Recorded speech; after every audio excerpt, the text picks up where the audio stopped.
የካምፓስ ህይወት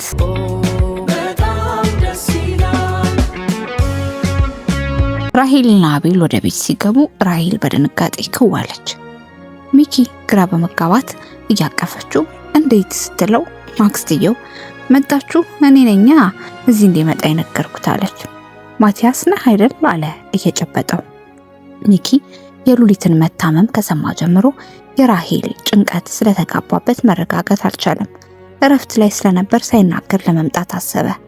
ስለ ማቲያስም ቢሆን ሁሌ ከምታወራው ነገር በደንብ ያውቀዋል። እነ ራሂል ግቢ ሲመደቡ የተቀበላቸው ጓደኛው ስለ ማቲያስና ራሂል አብረው ረጅም ጊዜ እንደሚያሳልፉ ፍቅሩን ሊያጣ እንደሚችልም ቢነግረውም ሁሉ ነገር ከራሷ ከራሂል አንደበት በየቀኑ ስለሚሰማ ብዙም ቅር ባይሰኝም እንኳን አሁን አብረው ሲመጡ ማቲያስን በአካል ሲያዩ ቅናት ወረር አረገው። ማቲያስ ስለሚኪ ምንም ነገር አያውቅም። ለካ ያኔ ሉሊት ለራሂል ያለውን ፍቅር ሲነግራት ዝም ያለችው ከዛ በኋላ እሷ እንዲረሳት ከጎኑ ተደግፎ የነበረው ለዚህ ነው። የጓደኛዋ ሚስጥር ጠብቃ የኔንም ስሜት ሳይጎዳ በጊዜ እንድንለያይ ነበር ለካ ፍላጎቷ። ሁሉም ነገር አሁን ነው ግልጽ ይሆንለት። ትናንት ማታ አውርተን ነበርኩ አይደል አለችው። አዎ በዋትስአፕ ያወራሁሽ አውቄ ነው ደስ አላለሽም አላት እየሳቀ። ምን ጥያቄ ያለው እንዳላስጨንቅ ብዬ እንጂ ከምንም ጊዜ በላይ ታስፈልገኝ ነበር አለችው።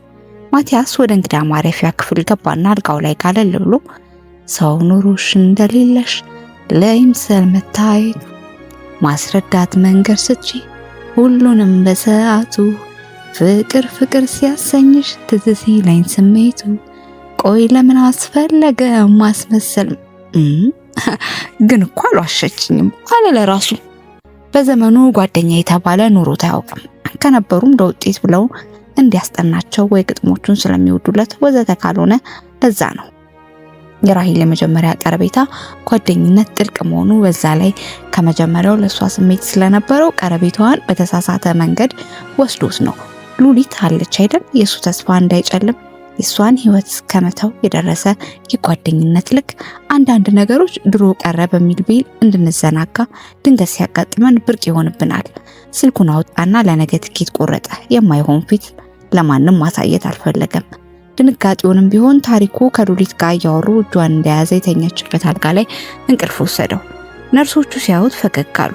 አንዲቷ ነርስ ፎጣ ከጀርባዋ አለበሰችው። ይኸው ሉሊት ሆስፒታል ከገባች ዛሬ ገና የሰላም እንቅልፍተኛ ፈጣሪ ልቡን አይቶ ሲጸጸት እንዳይኖር አስቦለት ነው አለች አንዷ ታሪካቸውን የሰማች ነርስ። ኧረ ልጁ አምላክ ነው ቀጠለች ሌላዋ። ብቻ ፈጣሪ ምህረት ሰጥቷታል። ማንም እናት ያውም በአራስነት ምንም አትሁን አለች የመጀመሪያዋ። ነገ የምትሄድ መስሎ ነበርኩ አለች ራሂል የማቲያስን ሻንጣ አይታ።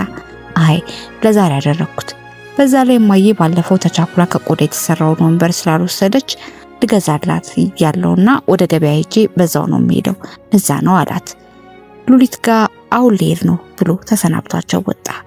ከአይሲዩ ከወጣች ሳምንት በኋላ ወደ ቤቷ መሄድ እንደምትችል ስለተነገራት ያለውን ሂሳብ ሊከፋፍል ታሪኩ ሲወጣ አክስቷ ወደ ሉሊት ቀረብ ብላ ስሚ ልጄ እንደ እውነቱ የወለድሽ ጊዜ ስመጣ ህይወትሽ ስለተቀየረ እኛንም የመቀየር ግዴታ አለባት ብዬ ነበር አመጣጤ። ግን ታመሽ ሆስፒታል ስትገቢ ህፃኗን ሳቅፋት ምን እንደተሰማኝ ታውቂያለሽ? ያንቺ ጣፈንታ ሊደርሳት ነው ስላሰብኩ አንቺ ያሳለፍሽውን አሰብኩ። አምላኬን ለመንኩት እርሷን ይቅርታ ላሳለፍሻቸው አመታት ብዬ እላት ዘንድ አንድ እድል ስጣት ስለ ልጇ ስትል ብዬ ጸለይኩ አለቻት። ሉሊት አላመነችም። የእውነት አክስቴ ያናደረግሽ ለኔ ጸለይሽ? ወግጆ ወደዛ ኑሮ ከብዶ ለልጆቼ ሳይበቃ ያንቺ መጨመር የእህቴን ማጣት ንዴቴን ሁሉ ተወጣውብሽ እንጂ እነስ ቢሆን ምን በከፋ በዚች ህፃን አለመራራት ይቻላል። ሁለቱም ሉሊት ያቀፈቻት ህፃን እያዩ ተሳሳቁ። ሪች ለምን አልመጣችም? በቃ ሚኪ ሲመጣ ጣል አረገችኝ። እኔ መጣሁ አይደል እስኪ ታያት መቼም እሷን አይነት ጓደኛ በባትሪ አይገኝ አለችና እቃዎቻቸውን መከታተል ጀመረች። ወዲያው ታሪኩ መጥኖ ጨረሳችሁ? ወደ ቤታችን እንሂድ፣ ወደ ቤታችን አለች ሉሊት። ቃሉ እንዴት ደስ ይላል! ቤት የራሷ የምታዝበት የምትወዳቸው ሰዎች በተለይ ባሏና ልጇ ያሉበት ቤት። ሰፈር ሲደርሱ ትልልቅ 2 ዳሶች ተጥለዋል። ህዝቡ ሙሉ ነው ገና ሲያዋቸው በእልልታ ተቀበሏቸው። ወደ ውስጥ ዘለቁ። የታሪኩ እናት መንቃቷን እንደሰሙ የሮጡ ቤተ ክርስቲያን በመሄድ ስለታቸውን አስገቡ። ባለ ሀብት እንደመሆናቸው የልጅ ልጅ አገኘው የልጅ ሚስት በሰላም ቤቷ ገባች ብላ የሰፈሩ ሰው የሀገሩ ሰው ሁሉ የቀረ አይመስልም። ሁሉንም ጠሩ። ራሄልም ለዛ ዝግጅት ስትሯሯጥ ወደ ሆስፒታል ያለችው ወደ ክፍላቸው ገብተው ቁጭ አሉ። ሉሊት በደስታ በድንጋጤ ተወጣ። ይሄ ሁሉ ምንድነው አለችው። እናቴ እንዲህ ነች ቻያት እንግዲህ አላት እየሳቀ። የራሄልስ ቆይ ከኔ መደበቅ ምን ይሉታል? አጠገቧ ቁጭ አለ። የልጁን ትንንሽ እጆች አውጥቶ ሳመና ቀና ብሎ አይቷት ምን ያህል እድለኛ በሆን ነው አንቺና ልጄን ይሰጠኝ።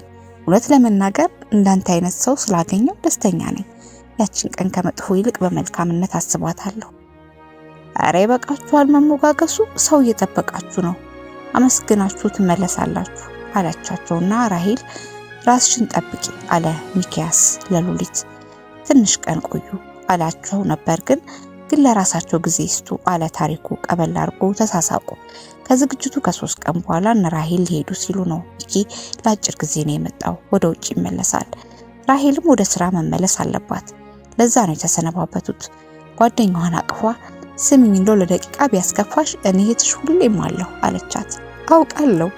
ታሪኩ ሊሸኛቸው ተሰብስበው ወጡ። ሉሊት ልጇን አቅፋ ወደ መኝታው ክፍሏ ገባች። ወደ ኋላ አሰበች። ባህር ዳር እቀራለሁ ብላ መች አሰበች? የመጣሽ ቀን የዶርም ጓደኞቿ ፍቅራቸው ጸጉሯን እንዳበሰችው ጸጉራቸውን ተሰርተው በሳምንት ሲፈርስ እርስ በርስ ያድሱት ነበር።